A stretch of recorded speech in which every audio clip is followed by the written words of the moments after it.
জিয়া, ডালিম, মঞ্জুর আমরা সবাই বঙ্গবন্ধুর নেতৃত্বে যুদ্ধ করে এদেশ স্বাধীন করেছিলাম।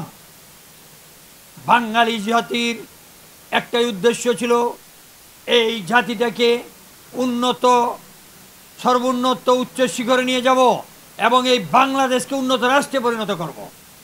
কিন্তু দুঃখের বিষয়, আমরা মুক্তিযোদ্ধারা এবং দেশপ্রেমিক ভাই ও বোনেরা দেখতে পেলাম বঙ্গবন্ধু শেখ মুজিবুর রহমান ও তাহার বংশধর ও তাহার সমর্থক অর্থলোভী কিছু দুর্বৃত্ত এই দেশকে অন্ধকারের দিকে নিয়ে যাচ্ছে।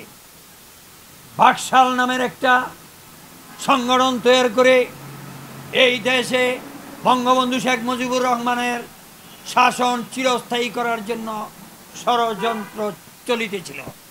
ঠিক সেই মুহূর্তে মেজর ডালিম, মেজর নূর, জিয়াও সেখানে ছিলেন।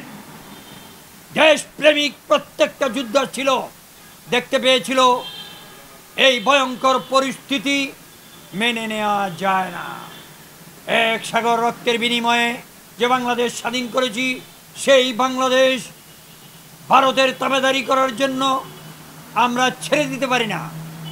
তাই অ্যাকশন নিয়ে তারা বঙ্গবন্ধুকে সপরিবারে হত্যা করেছিলেন। কেন হত্যা করেছিলেন? আমার বিবেক বলে উদ্ধত্ত, দুর্বৃত্ত, ব্যাংক ডাকাতি, বিভিন্ন কর্মকাণ্ড করে মেজর ডালিম দেশ থেকে পলায়ন করেছিলেন। ওনার বিরুদ্ধে বহু মামলা হয়েছিল। ক্ষমতায় আসলেন জিয়াউর রহমান। জিয়াউর রহমান সাহেবও দেখলেন মেজর ডালিম অন্য বঙ্গবন্ধুর খুনিদেরকে যদি আশ্রয় বস্ত্র দেয় তাহলে ওনাদের ক্ষমতাও থাকে না। তাই ওনারাও দুর্বিসন্ধি করে ওনাদের দেশে আনার কোনো চিন্তা ভাবনা করে নাই। দেশে তাদের ফ্লাশ হওয়ার কোনো ব্যবস্থাই নেয় নাই।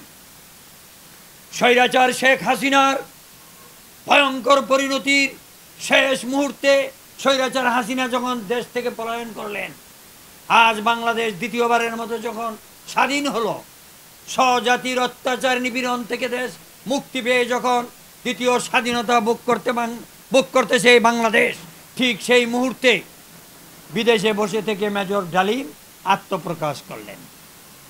আত্মপ্রকাশ করে উনি যে দেশপ্রেমিক, দেশের জন্য রক্ত দিয়েছেন, দেশের জন্য রক্ত নিয়েছেন, হত্যা করেছেন এবং নিহত হয়েছেন অনেক দেশপ্রেমিক শুধু এই দেশের জন্য। তা আমি বলবো, এই দেশকে যদি শান্তিপ্রিয় করতে চাও, বর্তমান ইউনূস সাহেবকে বলবো, ইউনূস সাহেবকে আমি 36টা পত্র দিয়েছি, আমার পত্রের গুরুত্ব দেয় নাই।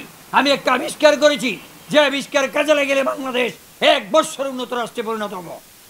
আমি সমতা পার্টির সভাপতি মুক্তিযোদ্ধা শামসুল হক সরকার, আমি ইউনূস সাহেবকে বলেছিলাম আমার সহযোগিতা নিন।